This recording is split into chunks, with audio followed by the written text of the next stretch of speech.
Okay, so today now we have two items we're going to be treating. First and foremost, we'll be dealing with pillar cutters. Okay, and like I told you guys the other time, it's not all about just cut and paste for this cutter, just like the other ones that we're showing you.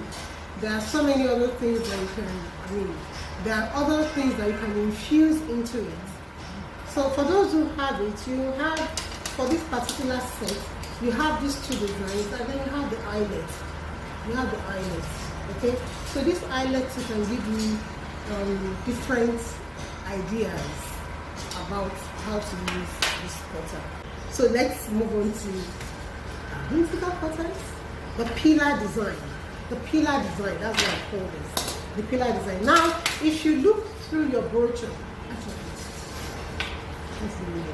you see different designs that we have made with the pillar cutter, okay? And you're not limited to just these designs. I keep saying it. These designs are in the brochure just to help you along the way, okay? Now, I use the pillar, I think we have two designs here. Yeah, three designs.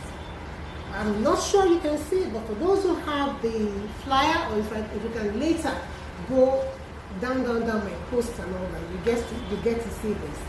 I use the pillar. I'll just point it out here, and here. Okay, so I used it here. Okay, these last two here.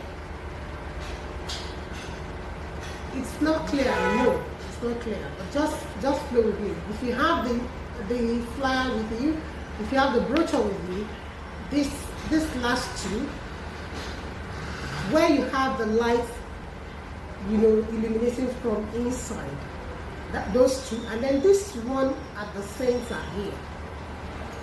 There are other designs that I posted that you get to see, but this is all this can take. So these two here and here, you see them, I use them there. These two are more or less similar, okay, but this is different, okay? So I'm going to show you what I did here, and I'll also show you what I did here. So I'm going to show you two different ways that you can use the pillar cutter. So I'm going to show you two different ways, okay? So now,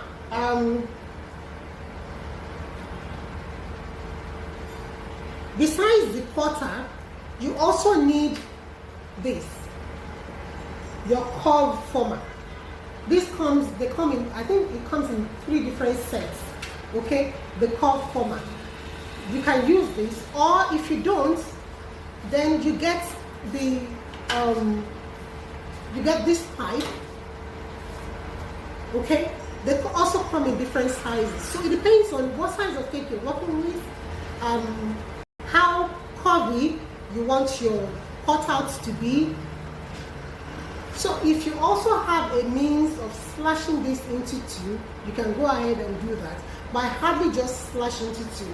Once I have my pieces on, they can also roll, and then it messes up your arrangement, because this thing has to do with perfect placement.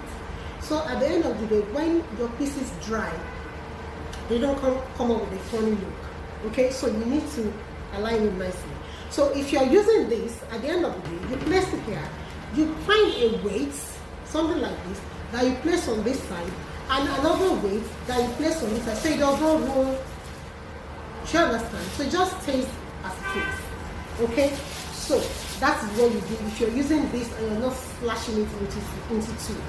I don't slash this into two because sometimes I want it, because this one is not half of a disc.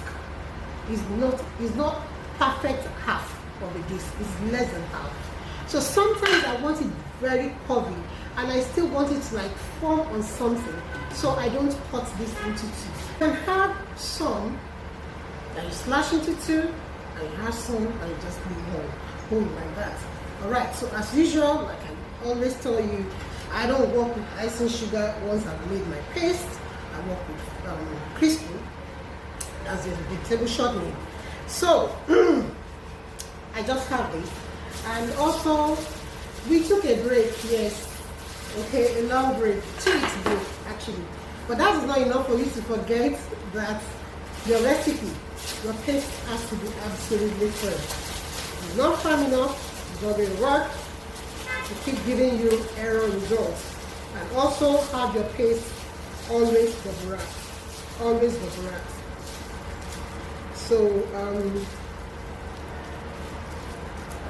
I just cut a bit of this. You can see it's not like it's going to be strenuous for you to work with. See, it's still quite, still quite soft. Still quite very soft. So now you can also pattern your cutout. In the other cutters, we were working with them like, they were standing straight. So you hardly can see when you pattern them, okay? Except like we did the other time, you start to paint colors and all that on those edges, all right? But in this case, we're going to pattern. We're going to pattern. And for those who love to do castle cakes and all that, you need to have this particular design. You need to have this particular design. You can create some nice things on your own with it, and own the design, okay? So, as usual, just go. Okay, so now I have this in this thickness, okay? Now it is not, when you roll it, okay, fine, now, let me just explain something. But rather than just squeeze it up, I'll just fold into two and then roll a little, okay? It's just because it's lighter than what I really want. I want to explain something. Now, if I am going to emboss this, okay, fine, thank you, Dara. Dara Image, thank you very much. If I'm going to emboss this, then I will make sure that it is slightly thicker than what I really want to work with. Slightly thicker. Because, of course, my other pattern is going to still stretch the paste a little, and I don't want it to be too thin. So I'm just going to put a slight lubrication of my shortening, and I'll ensure that this can basically cut out. Yeah, and you can work with any pattern that you have. Okay, now I'm going to bring another pattern because I need to explain to you what it is like working with patterns like this. All right, when you have a pattern like this one that is scattered, let me just emboss it and then you see.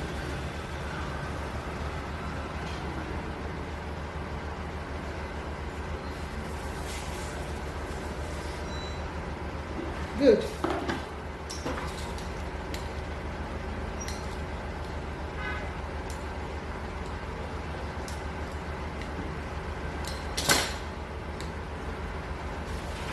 So always keep your pieces well wrapped up.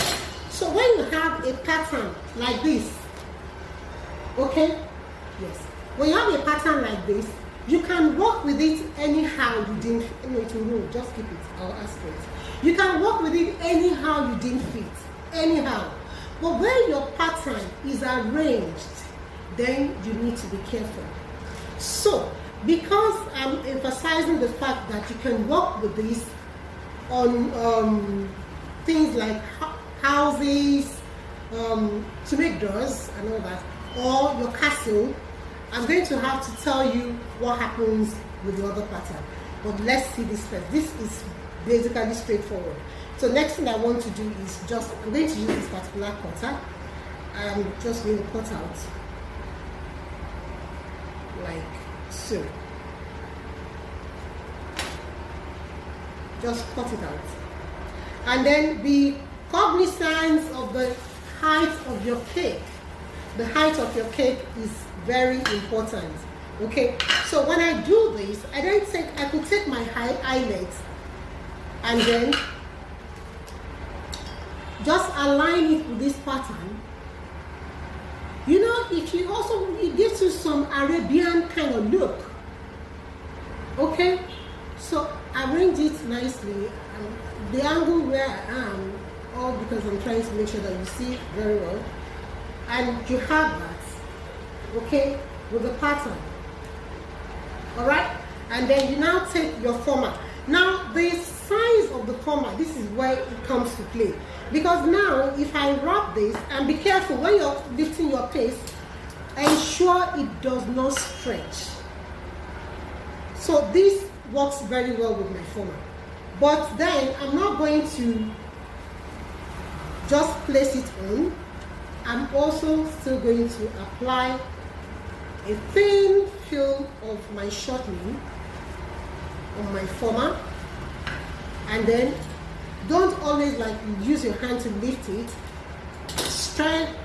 Gently place it this way, ensuring that it is kept straight, not, you know, lopsided. It has to be kept straight. Each piece has to be kept straight so that you can align them nicely. Because if this one is to one side and the next one is to another side, at the end of the day, you will miss it. You will miss it. They will not look alike. So now we have this. We have this. This is one. And remember I said you can also have it plain. It is not a must that you pattern it. So this is a straightforward way of doing this, okay? And for those who want, you can also still use your cutout to cut out another color and insert into this space, so you have two different colors, okay? So the color that you insert in here, you can then at the end of the day pipe your dots around the edges of this piece. Do you understand? So you are basically working with two colors, and you're not limited to working with white. It could be blue and black, okay? So you have blue, and then you insert black in here, and then you start to paint black on, pipe black dots on the edges of your cutout after it has dried. That's during your finishing. I'm just like I'm thinking ahead. So that is one way of doing this. So later, I'm going to do all the cutouts today. Then the arrangement is going to now come in our next class, okay?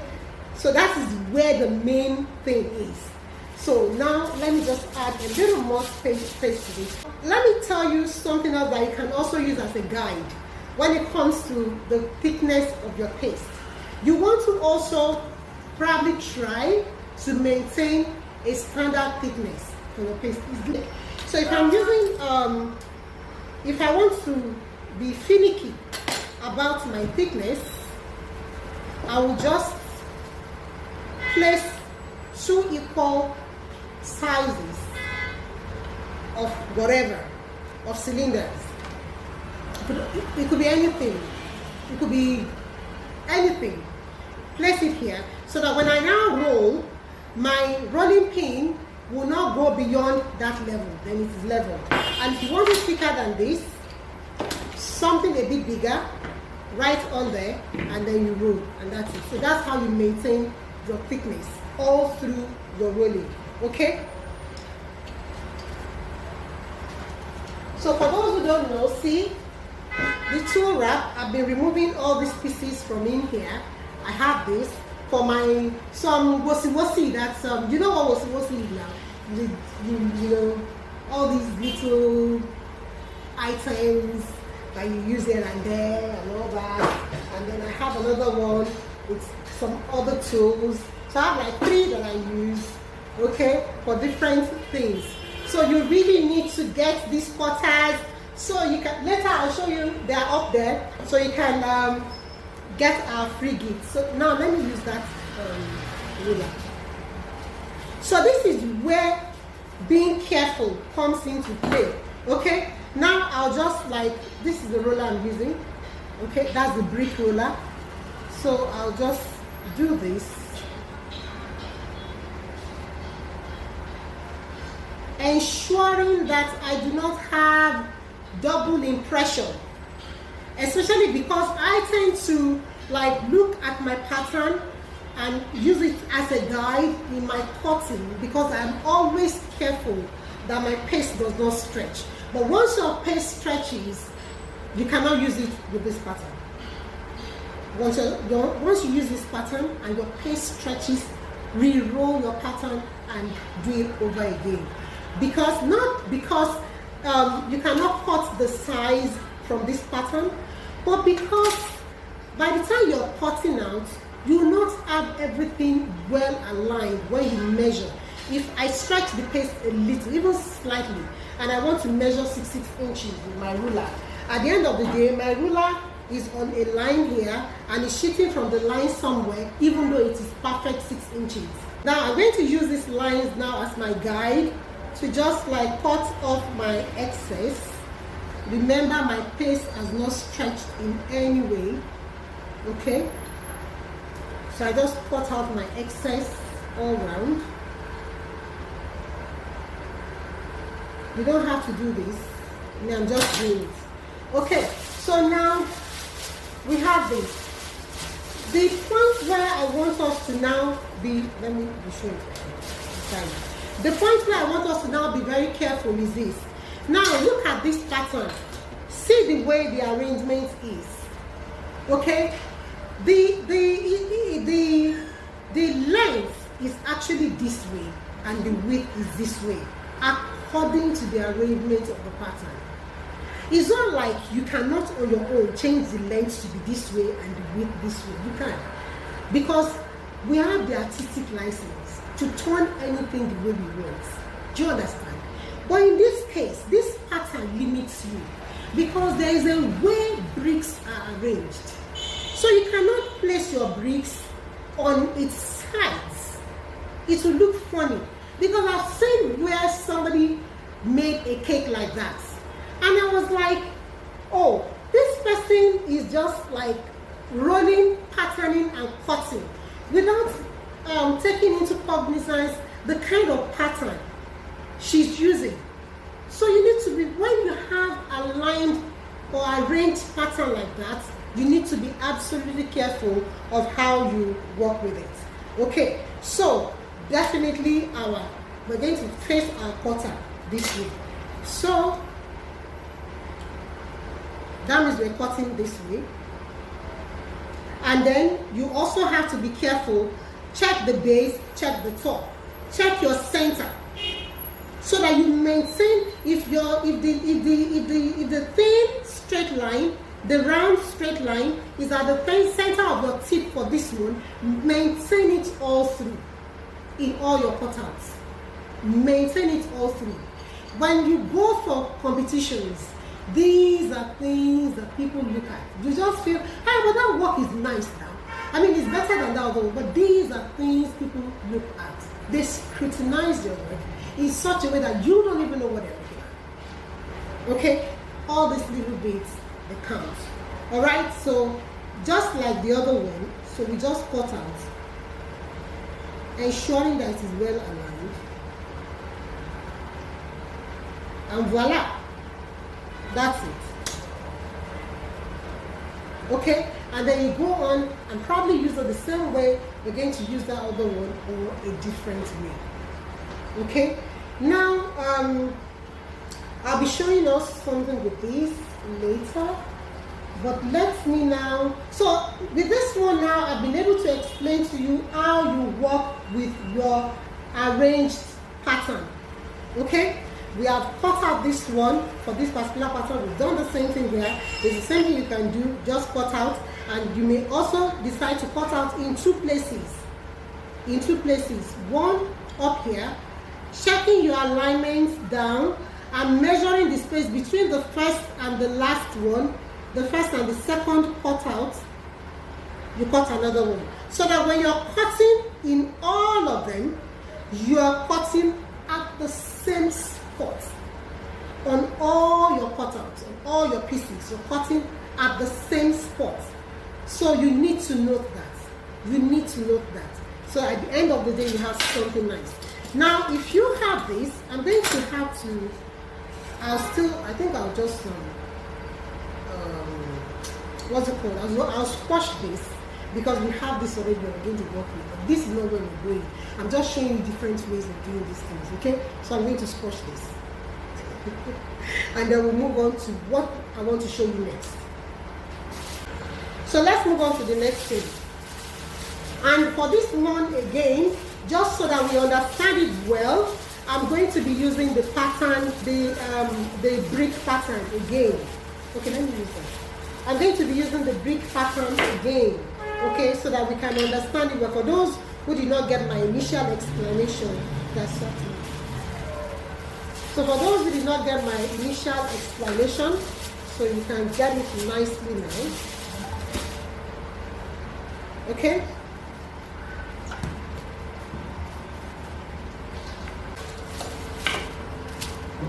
So I'll just take off this excess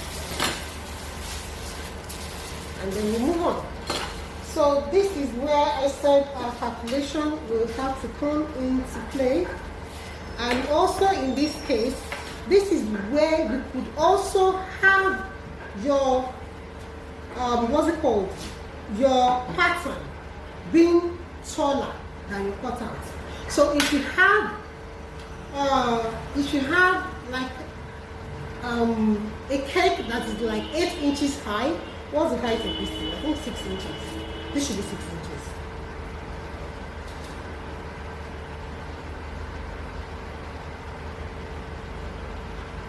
Okay, this is 5. So if you have a cake that's like 8 inches high, this is where you can still use this pattern nicely. So let's move on. Now I pattern. I really don't need to lubricate this because this is not a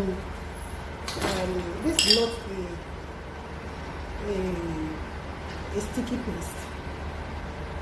So make sure always that you emboss nicely and maintain your pressure, and also do not give it double impression. Don't give it double impression, okay? And when you also use your rollers in this way, don't push forward. Rather, even if you're standing, I think I've addressed this particular issue in one of the classes we did earlier at the beginning of this session, this live session. Okay, so don't emboss pushing your paste forward. Rather, let your pressure be down and then move your body forward with it. Okay, that way you're not going to thin out your paste at any point in time, because you would realize that sometimes when you use these things, when you finish rolling out, some portions are thinner. Please, if anybody experiences that situation, can you just let's see a show of hand? Okay, this is a very interactive session. Okay, where when you use your pattern rollers, after rolling, you discover some portions are thinner and some are thicker.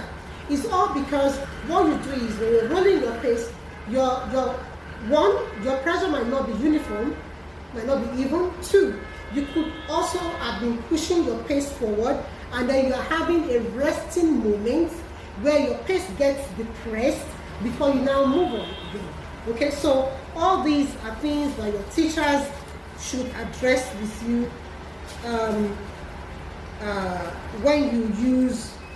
when they teach you embossing. Okay, when they teach you embossing. So it's not just about patterning the paste. There are techniques to it. Okay, so now I'm going to just take off my edges, because you discover that when you're working, your edges tend to dry faster.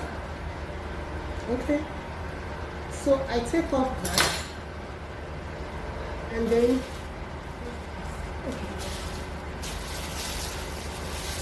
I want to ensure that this is longer than our cutter. Okay, fine. It's not longer than it's just slightly longer than our cutter, but I mean you'll be able to flow along with me in this discussion. I don't even know what kind of this thing we're going to use when we're doing the finishing. But just watch this. No matter how long, because this is our length, this is our width, according to the pattern. So no matter how long the paste is, okay, fine, Divine Cinnamon. Thank you for that confirmation. So I hope we'll be able to do something better after this discussion. So now, this is where your calculation comes in. I want to work with, what's the width of this quarter? 4 inches. Okay, so I'm going to work with 4 inches. That's my width. That one is going to be standard. Okay, so I'm just going to take off some of this. So I'm going to be working with 4 inches. Now this place is straight, so I'm just going to measure my 4 inches. It can be any measurement. You may want to work more than 4 inches. So I make a mark here. Remember I said this will be well aligned. And then another 4 inches, I make a mark here. And I make a mark here. And then I cut out. You can also use a ruler to make this. If it's longer than this, you can make your points in 3 or 4 places and then you cut out. So that's my 4 inches that I want to work with. Okay? Now I have this. So now I want to now work with this. You're going to decide, do you want your pieces to have some straight edges or not? Or this is what I mean, okay?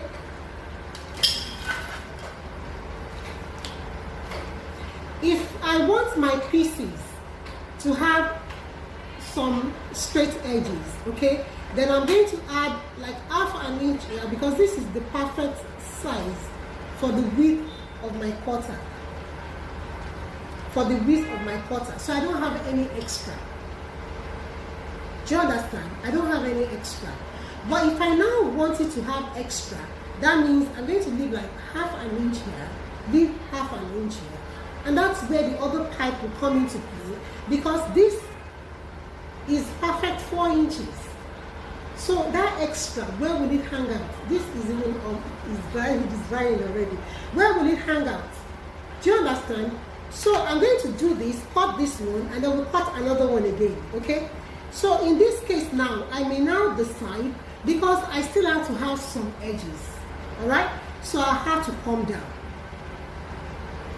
I'll have to come down and make sure that the tip of my cutter is right at the edge. The tip of this angle is right at the base. Can you see? Right at the base of my cutter. So I cut out. Make sure it is aligned. And then you cut out nicely. And this is what you have. You have this. These pieces, you can still use it.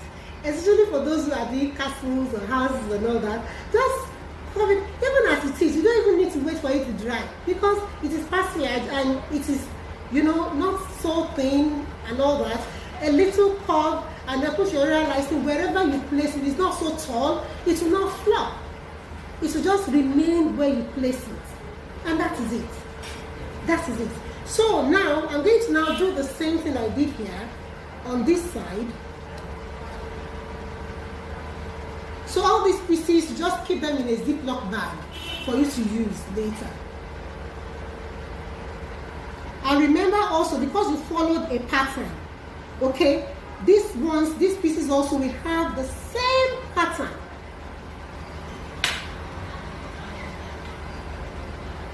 So I have the second one off, okay. So now this is what I have. That is what I have. And you cannot say you want to work with it this way because the pattern you use is like this. So we still have to work on it this way. Alright? Now, we now use our eyelets.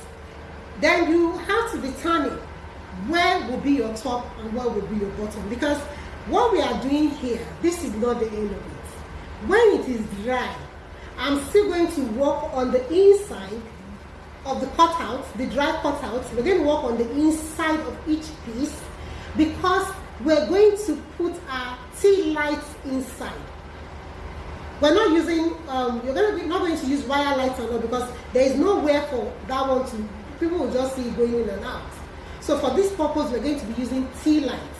And your tea lights have to have a nice place to stay. Okay? So, where our light will now come out through is this. So you determine, is it going to come out from the base? Because your light can also come out from here if you have that little extra. Okay? So, and you can determine also if you want 2 eyelets, so that you have 2 tea lights inside, but we just want 1. So you just place it nicely, make sure it is well aligned, and I'm going down. I'm actually using my grid, the grid of my pattern to count. So I'm going down 2 brick lines. I'm just going down 2 brick lines, and I'm making sure that it is centralized, using the tip of the cutout as a guide. And you should always have something that you can use to pick your inside. Okay? So I have this.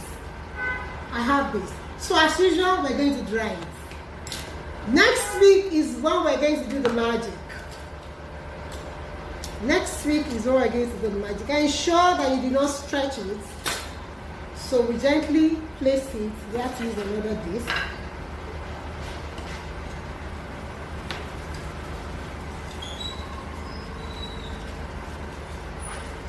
And then we place it nicely, ensuring that it is centralized. Make sure it is right at the center, and keep the side down. Don't let it shoot out. Keep the sides, keep them down. Okay, so we have this. Okay, we have this. Now let's go on and do the other one that I said you can have a little extra at the sides. But for some of the ones that I have here, I actually have some extra at the side. So my place will just be a bit wider, and then I'm going to use the other pipe to set it. So maintaining your pressure, coming down like so. So don't rely on the pattern lines only. Always measure. Don't rely on the pattern line only. So this one I'm going to make a bit longer so that we understand what I was talking about, the length that time. Okay, so I'll make it a bit longer, because sometimes some of these patterns too, they can be funny. They're not really nicely patterned like that, especially all these chinko products. So you need to be careful. Make sure, trust your ruler instead. Trust your ruler. Okay, so now I have this, which is more than, longer than what we need, longer than the length of our quarter. Okay, and also wider than the length of the quarter. So in this case now, I'm going to measure 5 inches. Our width is 4 inches. So I'll be measuring 5 inches so that on both sides I'll have extra ½ inch to work with. Okay? So I measure my 5 inches from my straight line, from my straight end. Just create a very straight end first. And then from there, it's even almost at 5. Just there. In the middle, I measure my 5. At the end, I measure my 5. And then I nicely link everything together.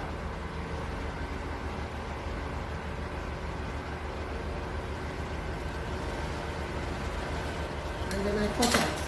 So I have 5 inches that I'm working with on the width side. On the length side, I have perfect. I have 8 inches on the length side. So now, you are now going to now determine how deep do you want to come down. That's like, how deep do you want your extra here to be? This is what I'm talking about. If I place it here, then you must ensure also that your half inch is equal on both sides. So you have to find the ½ inch on this side, find the ½ inch on that side. 1, and then check how long you want that extra to be. So you may need to measure. In this case, if I'm placing it here, I have like a 1 3/4. But so that we don't have issues with measurements, let's have 1, 1 1/2, 2, 2 1/2. It makes life easier, doesn't it? So let's work with 2 inches. Let's work with 2 inches. If you want it to be so deep, work with 2 inches. If you want it to be a bit shallow, work with 1 inch. But remember that when you work with 1 inch, your end here is not now going to be straight, because you're going to be coming down this way, and then you are going to also have extra on the base, quite wide. So I come to 2 inches, which is just on that line. So I find my center on both sides, half inch on the sides, and then I cut out.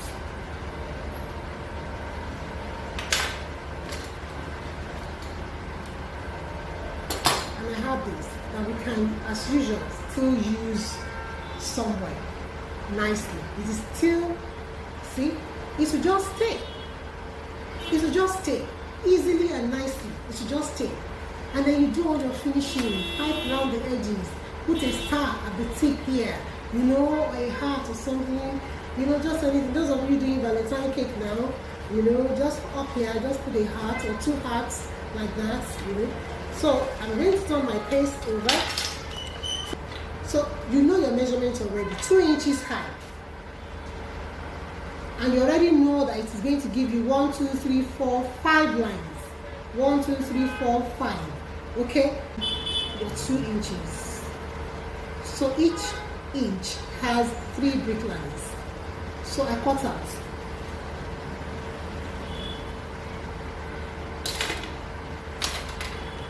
And then I have this.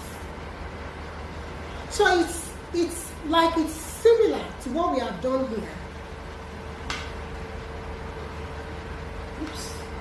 When this happens, don't stretch it, just gently remove it, gently, in case it shifts, and then replace it. Don't shift it. You end up messing it up. Don't shift it. If you just, if you just end up distorting it. Okay, so we have this, and then we have this.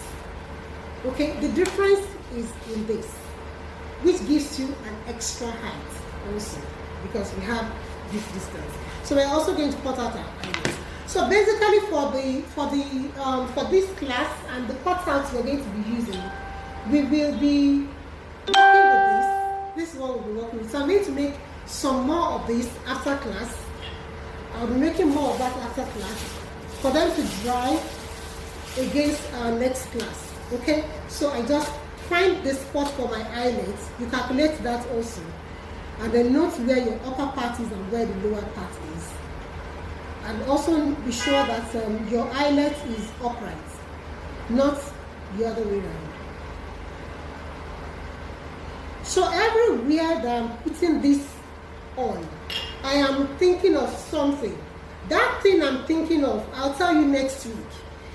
And that is the reason why my eyelet is being cut a bit more to the upper part than the lower part. There's a reason for it. There's a reason for it. That reason I'll tell you next week. Okay, so like I said, this is now going to be wider than our former.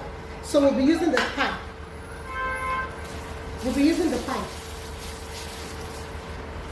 Because now for this pipe, I can go a little beyond halfway.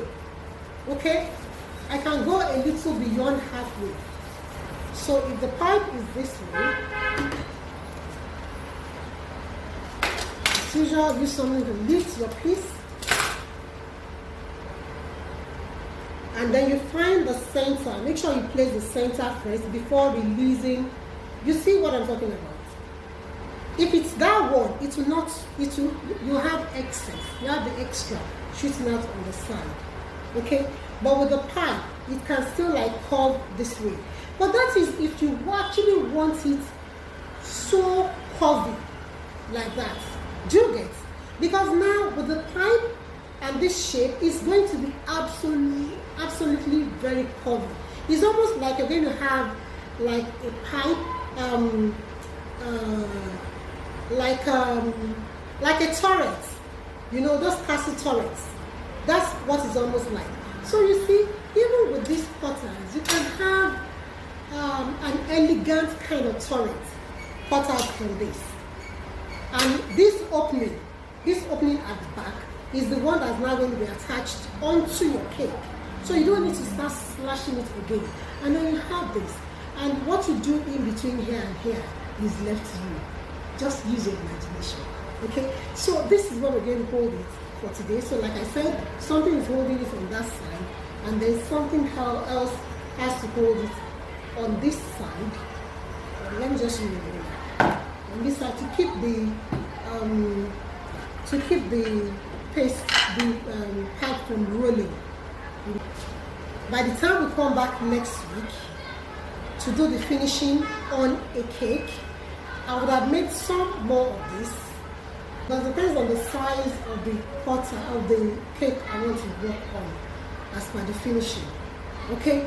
But for that finishing, be rest assured that there is not much we're going to be doing, except for the fact that if this was dry, or I have a dry piece, then I'll be showing you how I'm going to cut my disc. Okay? But as the case may be now, we're not cutting the disc today. What is that disc? What do I want to use the disc for? That is something that I'm going to address next week. That when you're making your cutouts and you have patterned roller that you're using, okay, to emboss your paste, you should not just cut it anyhow. You should think of the alignment of the pattern, the arrangement of the pattern. That is very, very important. If you're using just any, I want to show you something. You see? It's taking shape already. Can you see that? That is how good this paste is. You need to follow that recipe, please. That is how good. See, within in less than an hour, it's taking shape. So I can use this tomorrow if I want. Okay, so that's it. So remember, if you haven't gotten your patterns, and besides the fact that you have this gift inside, that's that. These are my 2 wraps, okay? You have the brochure in it. You also have a bag that you can, when you unwrap it, that you can keep it in nicely, right side. Okay? We take care of everything. You don't want a station where you just lay your cutters anyhow, anywhere, and then somebody goes there who does not value it, not because they are mean, but just because they don't know the value. You just mess it up, you know. You know, sometimes you should keep it nicely. You have it, you keep it, you know, nicely somewhere. Yeah, just anybody cannot like reach it like that. So we've taken care of all that situation for you. Be sure to get your copy. Don't miss out on all these beautiful designs. So for those of us who are still here, thank you for still staying on. We're going to go off now and we're coming back on in 5 minutes. In 5 minutes, we're coming back on. What I want to discuss, you need to listen to it. It is absolutely important. It is something that's taking you to the next level. It's something that you can plan your retirement on. If you're alone here right now, you have 5 minutes to call your friends. Call your friends. Let them join us. I'm telling a story. Yes, but a story that you need to hear. I don't just open my mouth and tell stories. I tell stories that benefit you. And it's not just one-off. So they need to start to listen to it from the beginning. So that when I continue the next time, you will not say, what is she talking about? Okay? So, see you in 5 minutes.